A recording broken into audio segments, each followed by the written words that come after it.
Françoise Hardy revient sur sa longue relation avec Jacques Dutronc.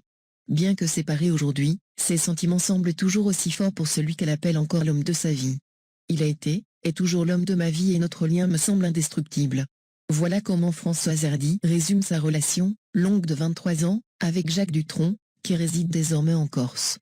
Dans une interview accordée à l'AFP ce mercredi 14 avril, pour discuter de son nouvel ouvrage, Chansons sur toi et nous, la chanteuse de 77 ans s'épanche sur sa relation très médiatisée avec le père de son fils, Thomas Dutronc. Elle résume assez simplement ce qu'il restait de leur longue relation, qui aura duré de 1967 à 1990, nostalgie de nos plus belles années, inquiétude pour nos états de santé respectifs, tendresse infinie. Une relation toujours aussi forte entre les deux artistes, qui se sont mariés en 1981 sans jamais divorcer malgré leur séparation.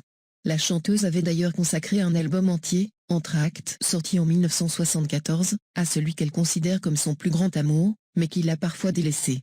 J'espérais juste rendre l'autre un peu jaloux, sans savoir qu'il n'écoutait pas mes chansons.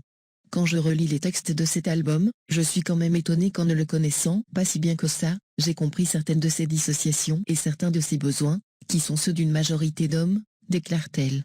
Des chansons et un album pour faire face à l'impossibilité de dire certaines choses. Une façon pour l'artiste, né à Paris, d'exprimer son ressenti. Cela m'a fait un bien fou de mettre en mots les frustrations et les douleurs de ma vie personnelle, mais c'était également un message aussi beau et émouvant que possible que j'adressais à l'objet de mes tourments, explique-t-elle. Depuis leur séparation, les deux aimants ont conservé un lien fort, sûrement entretenu par la présence de leur fils, pour qui Françoise Hardy ne tarit pas d'éloges. Je suis en admiration devant Thomas, en plus du talent, c'est quelqu'un de tellement sensible, aimant, délicat. Jacques et moi aurons eu beaucoup de chance d'être ses parents, assure-t-elle. Bien que la santé et le moral de l'icône yéyé se soient sérieusement dégradés ces dernières années, elle n'hésite pas à faire des confidences, parfois osées, sur le couple mythique qu'elle a formé avec Jacques Dutronc.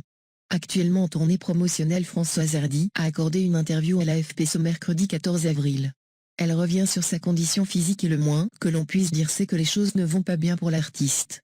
Ma vie est devenue un cauchemar, mais il vaut mieux ne pas trop en parler, avoue-t-elle désespérée.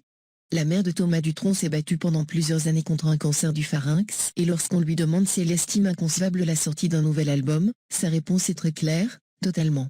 Grâce à 45 séances de radiothérapie, je suis devenue sourde d'une oreille, n'ai plus de salive, mes voies nasales ne sont plus irriguées et mon arrière-gorge non plus, avec tous les problèmes respiratoires, hémorragiques, alimentaires que cela provoque en permanence depuis 2 ans. Un constat terrible pour la femme de Jacques Dutronc, bien qu'ils soient séparés, qui s'est récemment exprimée sur le débat autour de l'euthanasie. Je suis indignée que la France soit tellement plus arriérée que l'Espagne et le Portugal, des pays aussi ou encore plus catholiques que le nôtre pourtant. Laisser quelqu'un d'incurable avoir des souffrances insupportables jusqu'à ce que mort s'ensuive est inhumain, indique-t-elle. Une situation révoltante, selon Françoise Hardy qui en veut aux hommes politiques français. Honte aux députés qui ont tout fait pour empêcher le projet de légalisation de l'euthanasie d'avancer. Dénonce-t-elle.